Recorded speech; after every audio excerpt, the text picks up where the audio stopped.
December 7th, 1941, 7:55 in the morning, Pearl Harbor. The first bombs had already fallen, but what happened next was something no one on the harbor had ever seen before, and no one would ever forget. Across the calm water, moored quietly along Battleship Row, sat the USS Arizona. Her crew had been at a relaxed Sunday routine just minutes earlier. Now, alarms were screaming, engines were cold, guns were not fully manned, and incoming aircraft were already overhead. But this was only the beginning of the problem. Seaman First Class Donald Stratton was on the deck. He could hear engines above, not American, lower, louder, closer than they should have been. Then he saw them. Japanese aircraft flying low over the harbor, painted with the rising sun. This was not a drill. This was an attack by the Imperial Japanese Navy Air Service. Within seconds, machine gun fire began tearing across the decks. Men dropped where they stood. Others ran for battle stations that had not yet been fully activated. And below deck, officers scrambled to bring ammunition up. But something was already going wrong. At approximately 8:06 in the morning, a high-altitude bomber approached. Aichi dive bomber. Altitude over 10,000 feet. Its target was precise. The forward section of the Arizona, specifically near turret number 2. What the crew did not know was this. The Arizona carried over 1 million pounds of black powder and armor-piercing ammunition stored in her forward magazines. If those ignited, the ship would not simply sink. It would vanish. Lieutenant Commander Samuel Fuqua was near the quarterdeck. He had already begun organizing damage control. Fires were spreading. Communication lines were breaking. Orders were being shouted, not heard. Then, a single bomb fell. It pierced the deck. It penetrated armor that was never designed to stop a vertical strike from that altitude. And for a fraction of a second, nothing happened. But this was only the beginning of the disaster. At 8:06 and approximately 30 seconds, the world exploded. Not a normal explosion, not a shell burst, not even a torpedo detonation. This was something far worse. The forward magazine detonated. A chain reaction of black powder and shells ignited instantly. A fireball erupted upward, over 100 feet into the air. The entire front half of the Arizona was consumed in a blinding flash. Men standing nearby described it as a wall of fire that swallowed everything. Others said the ship lifted out of the water. And some never said anything at all, because they were gone before they could react. From the deck of the nearby USS Nevada, sailors watched in shock. They had been preparing to get underway. Now they froze, because what they were seeing did not make sense. The Arizona did not burn. It disintegrated. A column of thick black smoke rose instantly. Debris rained across the harbor. Chunks of steel, fragments of human bodies. Burning oil splashed across the water surface. And then came the sound. Delayed. Deep. A rolling concussion that hit the chest like a hammer. What happened next shocked even experienced officers. Seaman Joe George later described the moment. It was like the whole ship just turned inside out. Another sailor said there was nothing left to save. Within minutes, over 1,000 men aboard the Arizona were dead. Many never even reached their battle stations.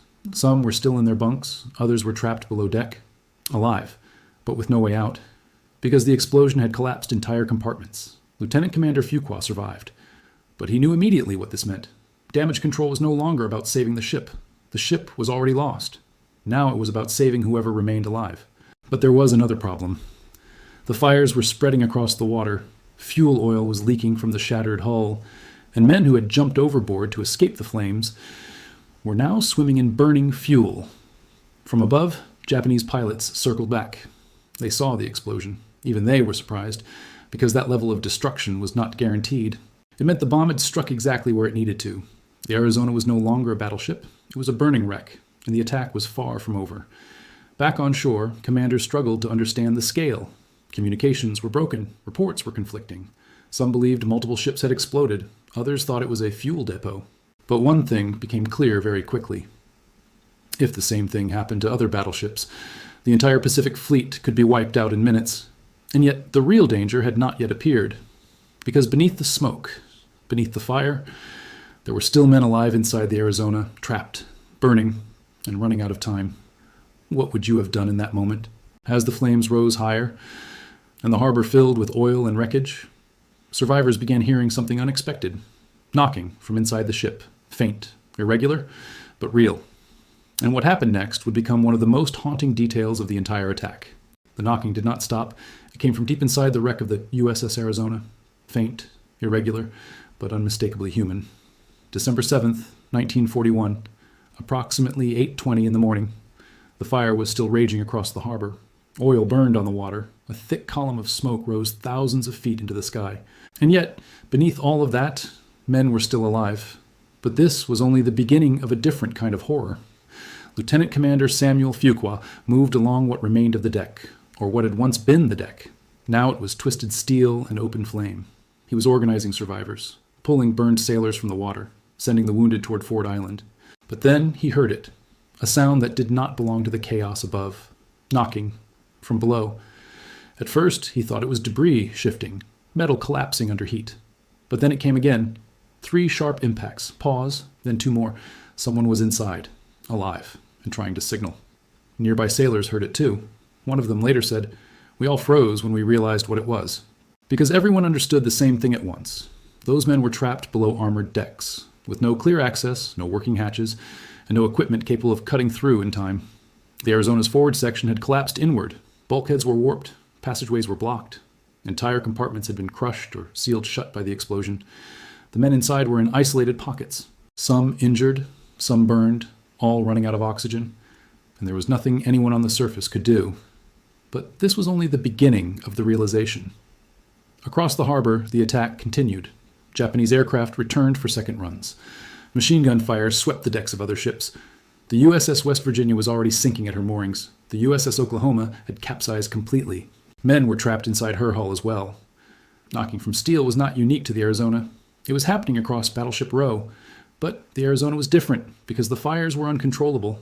Fuel oil continued to pour into the water, igniting again and again. Any attempt to reach the interior risked killing the rescuers as well, and yet the knocking continued. One survivor, Seaman First Class, later described standing on the wreck and listening. He said the sound became weaker over time, slower, less frequent, until eventually it stopped, and no one said a word, because everyone understood what that silence meant. But the psychological impact did not end there. In the hours after the attack, rescue teams moved carefully around the wreck, pulling survivors from the water, treating burns, counting the missing. And every now and then, someone would pause, tilt their head, and listen, hoping they had imagined it, hoping there was no one left inside, but also fearing that there was. By late morning, the scale of the disaster became clear. The Arizona had lost 1,177 men, more than half of all the American casualties that day. The ship had sunk in place, her hull still visible above the water, but her interior had become a tomb. Strategically, the loss was devastating. The Arizona had been one of the backbone battleships. Her destruction signaled something far greater than a tactical loss. It showed that the fleet was vulnerable, that even heavily armored ships could be destroyed in minutes by air power, and that the nature of naval warfare had changed forever, but this was only part of the consequence. Back in Washington, news of the attack reached leadership within hours. The shock was immediate.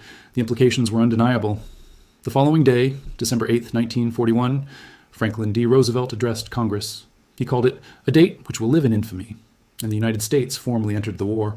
But for the men who had been there, the memory was not political, it was personal. They remembered the heat, the smoke, the confusion, and above all, the voices, not spoken, but heard through steel. Years later, some survivors returned to Pearl Harbor. They stood above the wreck, now marked by the USS Arizona Memorial, a white structure spanning the sunken battleship. Oil still rises slowly from the hull, black drops on the surface, sometimes called the Tears of the Arizona. Divers who explored the wreck in the years after the war reported something chilling. They found compartments still sealed, with remains inside, men who had survived the initial explosion, but never escaped, and in some cases, they found signs that those men had tried to get out. Scratches, marks, attempts to reach the surface. So what did American sailors say when the Arizona exploded? They said it was not just an explosion. It was a moment when time stopped, when a ship vanished in seconds, when survival became random, and when the line between life and death was decided by where you were standing. At exactly 8:06 in the morning. And the knocking? It became one of the most haunting symbols of Pearl Harbor, because it forced every survivor to face a question that has no easy answer. If you had been there, standing above that steel, hearing those sounds fade, what would you have done? The Arizona still rests where she fell, a war grave, a reminder and a warning that in war, some moments are over in seconds, but their echoes last forever.